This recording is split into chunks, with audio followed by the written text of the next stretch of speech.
umat yang namanya Israel, Yehudim, dan ada pula yang namanya Goyim, yaitu Gentile, bangsa-bangsa non-Yahudi.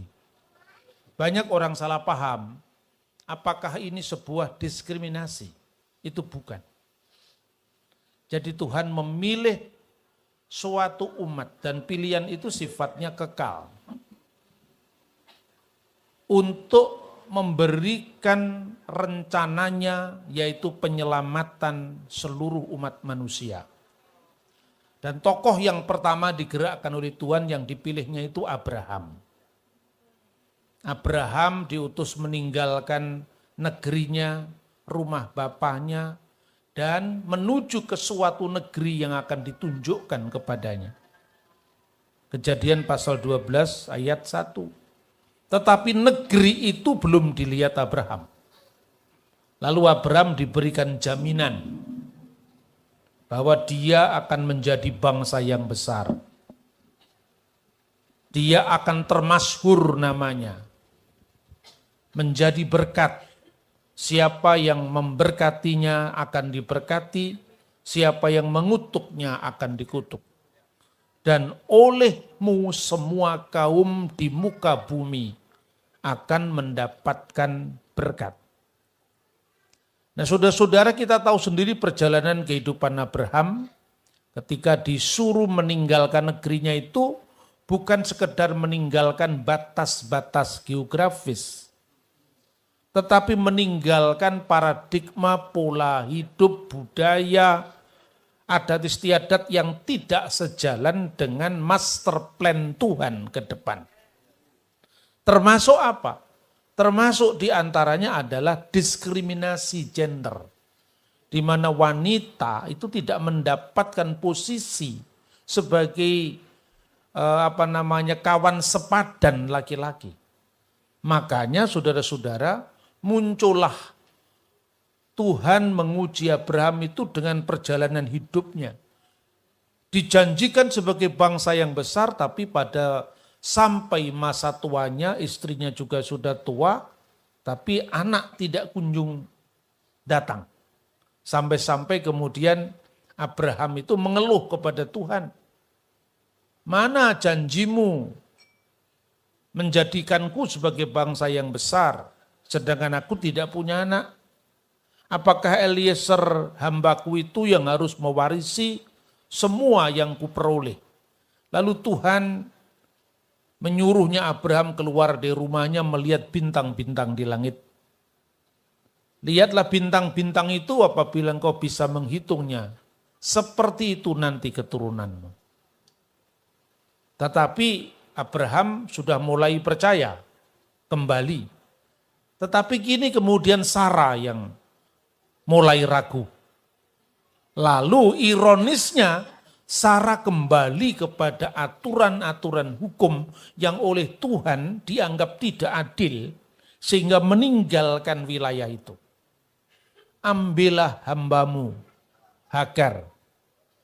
Siapa tahu Sarah itu dapat anak dari dia. Ini sebetulnya pola budaya, pola hukum yang ada sehingga Tuhan menyuruh Abraham meninggalkan Ur Kasdim. Lewat pengangkatan anak misalnya. Tetapi ada syarat-syarat di mana apabila seorang nyonya tidak bisa memberikan anak pada suaminya. Nah, sebenarnya kan ungkapan ini juga salah kan? Tidak memberikan anak pada suaminya, ya kalau yang mandul si perempuan, kalau yang mandul laki-laki coba. Jadi ungkapan-ungkapan ini sebetulnya sudah tidak jujur, artinya tidak fair ya. Kamu boleh mengambil hamba itu untuk memperoleh anak dari dia. Anak itu nanti kalau syaratnya harus lahir di rumah sang nyonya. Supaya menegaskan, membuktikan bahwa itu memang anaknya sang tuan. Lalu yang menerima pertama anak itu lahir dari rahim ibunya adalah sang nyonya tadi. Ketika anak itu digendongnya untuk pertama kali oleh sang nyonya, dia mengatakan engkaulah anakku dan pada hari ini aku memperanakkan engkau. Pola inilah yang sebenarnya dibuat percontohan adopsi. Lalu anak itu jatuh sebagai anak sang nyonya. Sementara ibu fisiknya tadi menebus pemberian itu dengan lepas dari perbudakan. Ini sebetulnya aturan-aturan hukum yang ada di zaman Abraham. Antara lain terbukti tertulis dalam inskripsi Nusi. Itu muncul kira-kira tahun 2000 sebelum Masehi dan Undang-Undang Lipit Ishtar atau Lipit Ishtar Code. Nah kemudian apa yang terjadi? Hagar akhirnya dinikahi oleh Abraham. Punya anak Ismail. Tapi secara naluri seorang perempuan tentu dia memandang rendah sang nyonya. Sehebat apapun, secantik apapun, sekaya apapun engkau. Tapi rahimmu mandul. Dan bagi masyarakat Timur Tengah kuno, kemandulan itu aib. Maka digambarkan orang menangisi keperawanannya di bukit itu menunjukkan apa? Budaya saat itu menghukum orang yang tidak memiliki keturunan. Sepanjang sejarah kitab suci kita diperkenalkan dengan kasus-kasus seperti ini. Misalnya kenapa Tuhan mencobai Abraham untuk mengorbankan anakmu yang tunggal yang kau kasih, yaitu Ishak. Persembahkanlah dia ke tanah Moria sebagai korban bakaran. Kan toh akhirnya enggak dibakar beneran. Tidak dikorbankan, tapi seekor domba. Artinya bahwa Tuhan mau menyindir kepada umat manusia yang mengorbankan korban manusia dari anak sulung atau anak satu-satunya itu. Sebuah kejadian atau sebuah upacara yang tidak dikehendaki Tuhan. Maka Israel itu dipilih untuk dikuduskan. Dikuduskan itu bukan berarti dia maha suci, tidak. Dikuduskan itu disendirikan, dipisahkan dari bangsa-bangsa non-Israel. Tapi menjadi bangsa yang terpilih itu standar moralnya lebih tinggi daripada non-Yahudi. Maka Anda lihat dalam sepanjang sejarah itu kenapa Israel itu diberikan hukum-hukum khusus yang tidak diberikan kepada bangsa non-Yahudi. Misalnya, kalau untuk orang Israel berlaku apa yang disebut hukum Musa. Nanti di masa kemudian setelah zaman Yesus, tradisi itu dikumpulkan oleh para rabi yang berotoritas yang disebut dengan Taryak Misvot Muse, 613 hukum Musa. Itu berlaku bagi orang Yahudi. Nah 613 hukum Musa itu sebenarnya terdiri dari 3 klasifikasi hukum. Yang pertama yang disebut mispatim, hukum yang bersifat universal. Jangan membunuh, jangan berzina, jangan mencuri, jangan bersaksi dusta, itu universal. Mau Hindu, Buddha, Konghucu, semua kan sama kan? Bangsa apapun sama. Itu hukum yang berlaku universal. Yang kedua hukum yang bersifat peringatan. Namanya edot. Misalnya, jangan kamu makan anak kambing bersama susu induknya. Apa logikanya sebetulnya? Supaya Israel tidak sama, dibedakan, dikhususkan, dispesialkan dari peri hidup dan cara-cara bangsa lain yang memuja kesuburan rahim seperti orang-orang Kanaan yang memuja Asyera. Seperti orang-orang Tirus Sidon yang memuja Ishtar. Karena itu tekanannya pada dewi kesuburan. Maka ketika nanti Israel mengalami desintegrasi, terbelah menjadi 2, di wilayah utara itu ada raja namanya Ahab menikahi Isabel. Dengan cara itu masuklah yang namanya sinkretisme menjadi ideologi negara Israel utara. Dan itu kemurkaan bagi Tuhan. Makanya terjadilah Tuhan mengizinkan Elia membunuh nabi-nabi Baal. Itu bukan karena Tuhan itu kejam. Tetapi itu langkah-langkah pembasmian akar terorisme atau akar kejahatan. Kalau orang tidak memahami teks Alkitab, Tuhan kok kejam kali Tuhan ini. Kenapa harus dibunuh nabi-nabi Baal itu? Kira-kira mirip ketika orang membasmi terorisme. Karena keselamatan orang banyak lebih penting daripada 1-2 orang. Dan itu ideologi negara. Karena lewat perkawinan politik antara Ahab dengan Isabel. Sejarah kan selalu berulang. Maka jangan kamu makan kambing bersama susu induknya. Itu artinya jangan menyerupai pemujaan Dewi Kesuburan. Dewi Kesuburan itu kan ideologinya beranak pinak, memperbanyak anak jadi pabrik manusia. Sehingga ketika penyembahan Dewi Asyera, penyembahan Baal yang menikah dengan Asyera, dimanapun juga mereka tanpa kerja keras hanya cukup menambah istri dan menambah anak, maka jumlahnya sudah banyak. Sementara Israel punya moralitas, ya kan? Moralitas ini yang membedakan dengan bangsa lain. Yang kedua, misalnya dari Edot itu ya, itu adalah misalnya jangan kamu makan daging di sendi pangkal paha. Itu peringatan kita akan komitmen para founding fathers, para patriark, para bapak leluhur Israel. Mengingatkan peristiwa Yakub yang karena kegigihan perjuangannya dipukul pangkal pahanya, tapi dia memenangkan pergulatan itu. Setiap kali engkau melihat daging di sendi pangkal paha, ingatlah akan Yakub nenek moyang kita. Tapi kalau orang menabdu nenek moyangnya Rorim Pande, tidak pernah dipukul kakinya, tidak berlaku, ya kan? Kalau orang Jawa kakek moyangnya Suro Menggolo ya tidak berlaku. Hukum itu kontekstual. Baru yang ketiga namanya hukim. Hukim itu hukum tanpa alasan. Misalnya Imamat pasal 11. Jangan kamu makan onta, apalagi kencingnya. Tidak boleh diminum. Ya kan? Jangan kamu makan kelinci. Ya, kelinci tidak boleh, pelanduk tidak boleh. Baru urutan keempat babi. Tapi kenapa babi dilarang? Kata orang Yahudi. Seorang filosof Yahudi yang lahir tahun 20 sebelum Masehi, meninggal tahun 50 setelah Masehi, namanya Philo. Bukunya yang berjudul The Special Law, jilid 4. Anda bisa lihat itu, gampang di cross check gitu. Kenapa babi itu dilarang?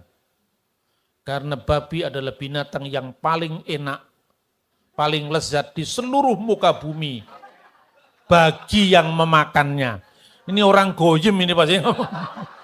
Ini orang goyim ini. Ya, bagi yang memakannya artinya apa? Philo sendiri tidak makan. Tapi dia memahami kenapa Tuhan melarang ini bagi orang Yahudi.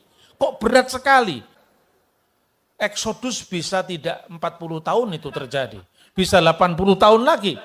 Karena mereka ini disuruh bermental baru. Ya, bermental ke tanah perjanjian, bukan Mesir. Tapi bayangan mereka tetap daging anak lembu, ya, daging kambing, apalagi B2, kira-kira seperti itu. Kasir bahasa Ibraninya ya. Tapi ada juga mereka yang mencari kenapa itu dilarang babi itu. Tapi orang Yahudi itu kan memaksimalkan otaknya kan. Jadi sekalipun hukum itu tidak boleh dipikir, dia mikir karena dia tidak ingin otaknya nganggur. Kenapa kok tidak boleh gitu loh. Ya, nah kita cukup belajar saja, kenapa tidak boleh katanya. Gini, setiap anak yang sulung, baik itu ternak, binatang itu dipersembahkan kepada Tuhan. Makanya persembahan Habel yang sulung dari kambing dan dombanya kan dipersembahkan. Nah sekarang menandai kesulungan kalau anaknya kambing, anaknya sapi terlalu mudah. Karena anaknya cuma 2 atau 3. Tapi kalau babi anaknya 18, gimana menandai kesulungannya? Masuk akal apa tidak?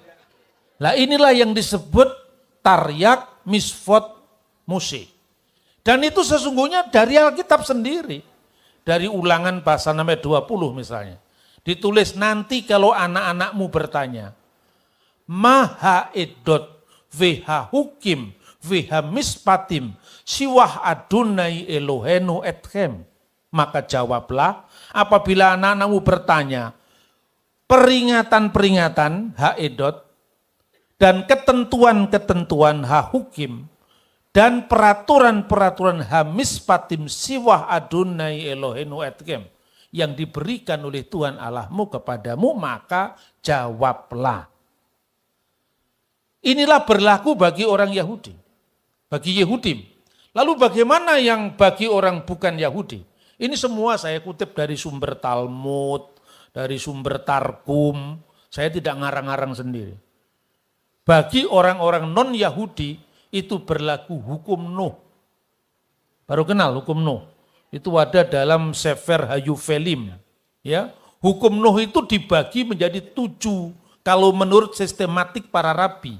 Pertama ya disebut Sifa Misfot Bene Noah. 7 misfot bagi anak-anak Nuh. Yang pertama apa? Itu disebutkan dalam Traktat Sanhedrin 56a. Yang satu pertama, larangan abudah zarah.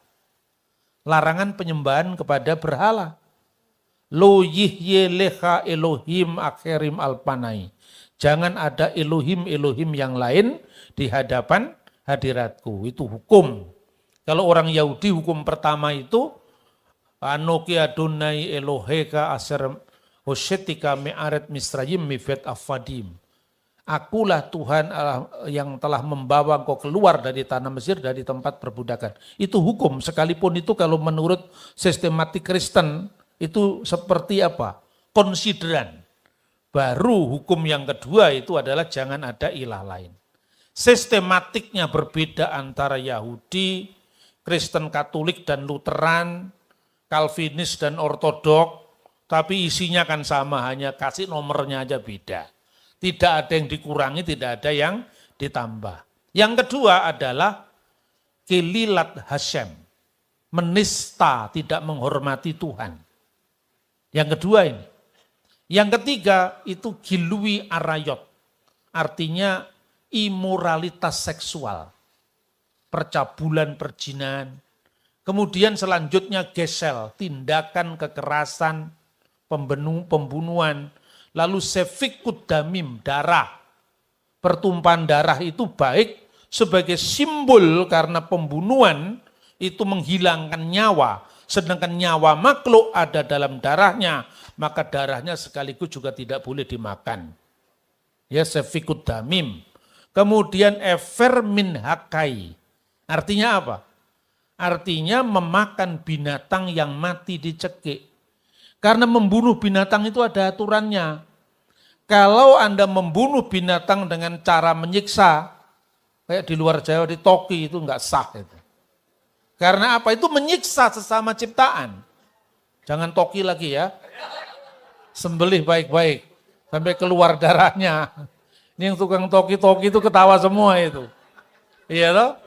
Tidak boleh itu. Makanya kalau bagi orang Yahudi kalau daging dipotong dengan melanggar halakah, hukum, maka itu sama dengan bangkai. Boleh kamu jual kepada orang non-Yahudi. Lalu orang salah paham, orang Yahudi jual bangkai kepada bangsa lain. Padahal tidak memenuhi syarat korban bagi Yahudi. Tetapi fungsi daging kan tetap bisa dijual di pasar. Iya toh?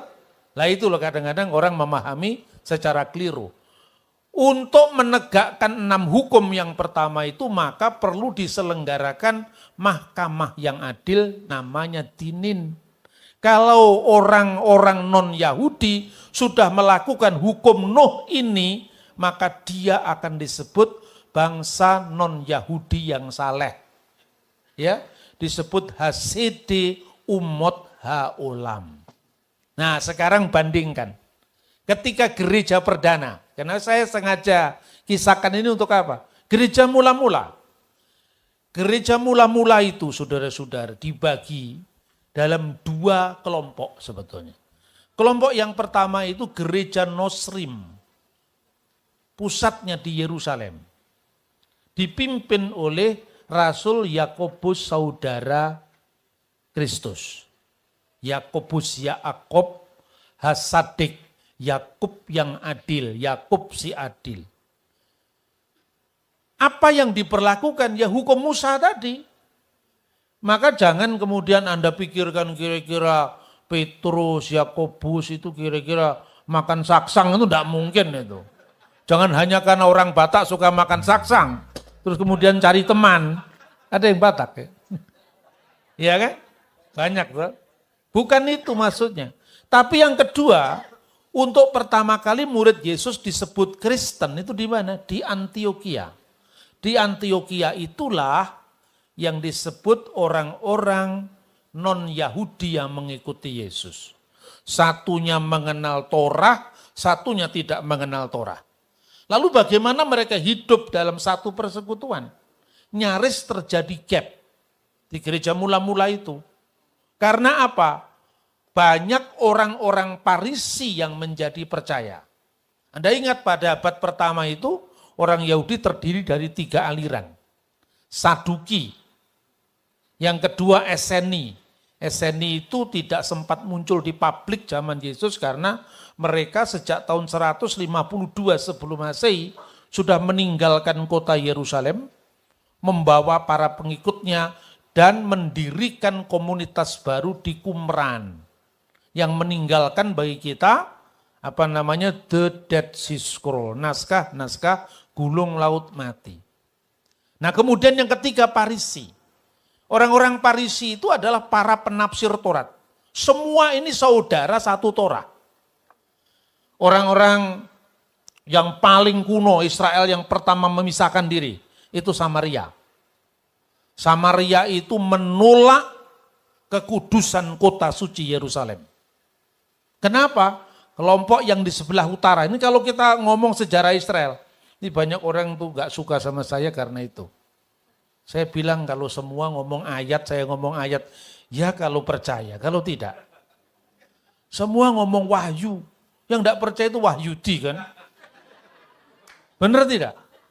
Maka saya bilang begini, sudahlah.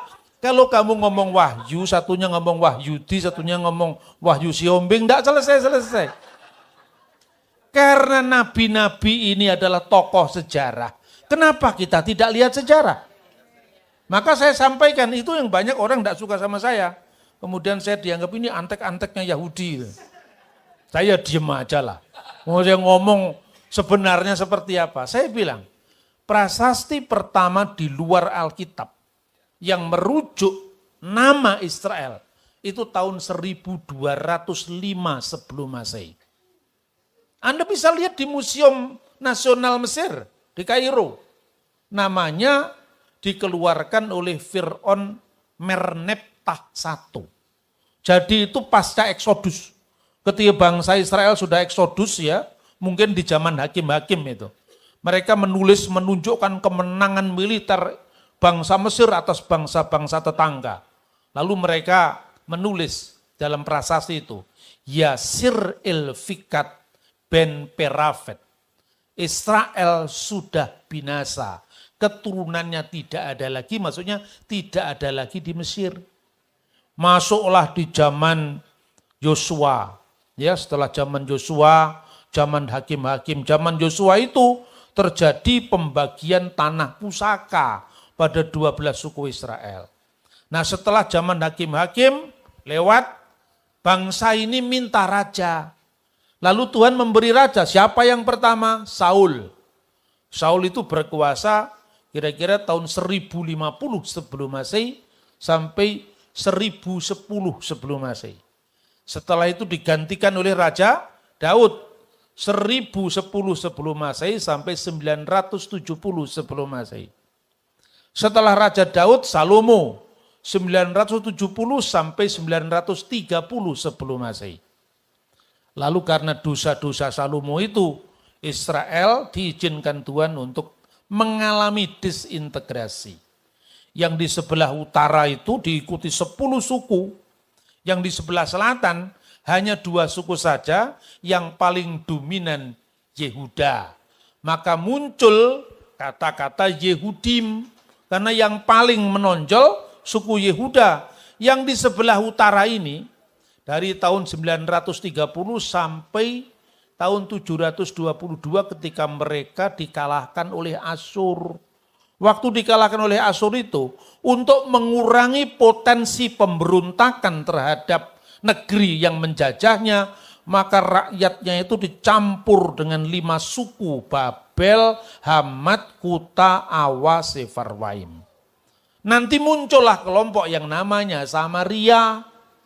Orang Samaria sendiri itu munculnya dari Semer, di mana satu bukit dibeli untuk ibu kotanya kerajaan Israel Utara. Tapi bagi orang Samaria, kami ini Shomer HaTorah, penjaga Taurat.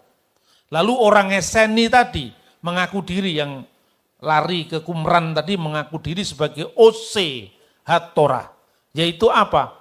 Pelaku Taurat. Sementara orang Saduki hanya Taurat. Bagi Farisi penafsir Taurat. Nanti di antara 3 kelompok ini muncul orang-orang Yehudim yang menjadi pengikut Yeshua HaMasyiah di Yerusalem, yang menegaskan bahwa Yeshua HaMasyiah itu adalah Sof HaTorah, yaitu penggenap Taurat. Semua kelompok ini adalah saudara satu Taurat, tapi tafsirannya beda-beda. Makanya jangan ada yang ngomong lagi, Kristen membajak Taurat Yahudi. Itu enggak ngerti sejarah. Wong Yesus itu bukan orang Arab, Yesus itu bukan orang Armenia, Yesus bukan orang Mesir, Yesus bukan orang Yunani, tapi Yesus itu orang Yahudi. 12 muridnya juga Yahudi. Lah 70 murid itu kebanyakan Yahudi diaspora. Maka di dalam Alkitab, dari 2 kelompok tadi, ada pengikut Yesus yang dari kalangan Yahudi di Yerusalem, dari kalangan non-Yahudi yang ada di Antioquia. Dari yang Yahudi itu terbagi 2 lagi, yang disebut dalam Kisah Rasul pasal 6 ayat 1. Yaitu orang-orang Yahudi yang berbahasa Yunani. Heleniston. Itu siapa? Orang-orang Yahudi yang kebanyakan ada di Alexandria, ada di Siprus. Mereka ini bahasa ibunya Yunani, tetapi bukan bahasa Yunaninya Plato. Bahasa Yunani Koine itu bahasa Yunani internasional, cita rasanya tetap Yahudi. Hanya bahasanya, karena bahasa internasional, itu bahasa Yunani. Dan yang kedua, orang Ibrani. Orang Ibrani, orang-orang Yahudi yang berbahasa Ibrani dan Aramaik yang tinggal di kota suci Yerusalem. Makanya orang-orang Farisi ini, kalau Anda baca sejarah ya, baik sejarah gereja mula-mula, misalnya yang ditulis oleh Epifanius dari Salamis, atau yang ditulis oleh sejarawan Yahudi yang bernama Flavius Josephus. Josephus itu mencatat luar biasa. Pertama apa? Alkitab sendiri malah tidak mencatat kemartiran Rasul Yakobus. Mengapa? Karena Rasul Yakobus belum wafat, Alkitab sudah ditulis. Kisah Rasul sudah selesai ditulis. Yang merekam kematian soko guru gereja di Yerusalem untuk orang-orang Jewish yang percaya Mesias. Yaitu orang-orang Nosrim, Nisarim, pengikut Yesua dari Nazaret, itu ditulis oleh Yosefus. Bagaimana kejadiannya? Kalau direkonstruksi kira-kira seperti ini. Ya, ini saya bicara sumber di luar Kristen loh. Jadi objektif ini, karena yang ngomong kan bukan orang Kristen. Banyak sekali orang-orang Yahudi yang kemudian menjadi percaya karena pembelaan Yakobus, saudara Yesus yang disebut Kristus. Kira-kira seperti itu. Dan Alkitab cocok di Sapa Rasul mengatakan banyak orang-orang Farisi yang sudah menjadi percaya. Ini panen jiwa karena banyak anak-anak Abraham dari Israel itu yang menjadi pengikut Yesua. Hanya ada eksesnya, kan semua itu kan mesti ada negatif positifnya toh. Mayoritas bisa menjadi percaya. Tapi orang-orang Farisi itu membawa cara pandangnya yang legalistik ke gereja. Dengan cara apa? Rasul-rasul yang lain tidak keberatan kalau orang Kristen yang berlatar belakang Yahudi memakai hukum Yahudi. Karena itu hukum yang Tuhan berikan kepada mereka. Tapi untuk orang yang bukan Yahudi tidak boleh dipaksa untuk menjadi ikut hukum Yahudi. Karena menurut para rabi sendiri yang non-Yahudi boleh mengikuti hukum Nuh. Sampai hari ini di Israel berlaku. Nah saudara-saudara, orang-orang Farisi itu maunya orang-orang pengikut Yesus yang dari kalangan non-Yahudi harus sunat dan mengikuti hukum Musa. Mengikuti taryak misfot Muse tadi di kemudian hari yang rumusannya seperti itu. Ini menimbulkan kegaduhan di gereja mula-mula tadi. Akhirnya kan Yakobus tahun 62 Masehi itu kan dibunuh atas desakan ya imam besar saat itu dari Saduki. Jadi tidak semua orang Yahudi bersalah. Ya karena orang-orang Farisi yang baik masih banyak, Nikodemus Farisi misalnya. Ya, banyak sekali. Kemudian saudara-saudara apa yang terjadi?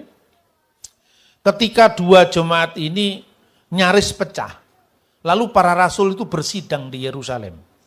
Itulah yang dicatat dalam Kisah Rasul pasal 15. Maka apa yang disampaikan oleh para rasul? Pertama menghadapi kecenderungan ekstrim kaum Farisi ini. Orang Farisi itu dulu punya rekam jejak sejarah yang dikritik oleh Yesus. Celakalah engkau hai ahli-ahli Taurat dan orang-orang Farisi, karena kamu menjelajah daratan dan mengarungi lautan untuk menobatkan satu orang ke dalam agamamu, penganut agamamu.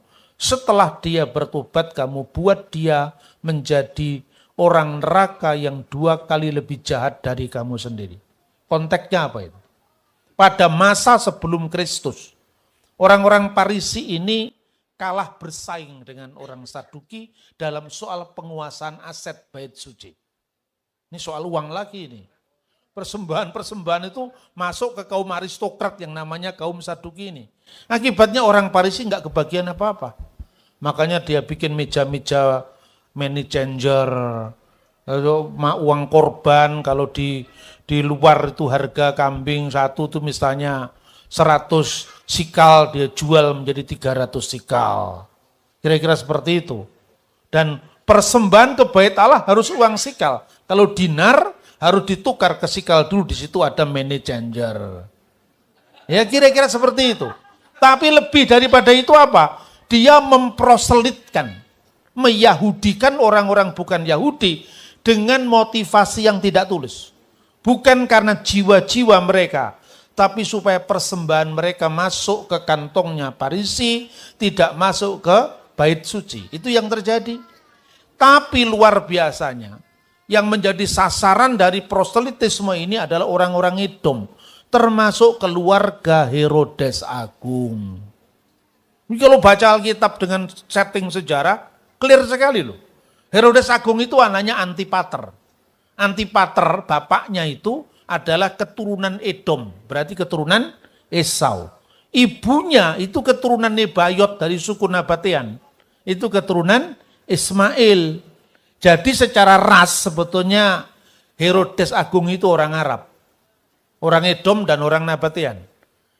Ketika Roma menaklukkan wilayah jajahan yang nanti disebut Yudea pada tahun 68 sebelum Masehi, berikutnya untuk menentramkan negara jajahan baru ini, diangkatlah Herodes Agung sebagai raja Yahudi. Dia makanya mengambil hati orang Yahudi dengan membuat bait suci lebih megah pada zamannya tahun 37 sebelum Masehi. Tapi dia ini orang juga menjadi sangat-sangat takut kalau ada raja Yahudi yang akan lahir.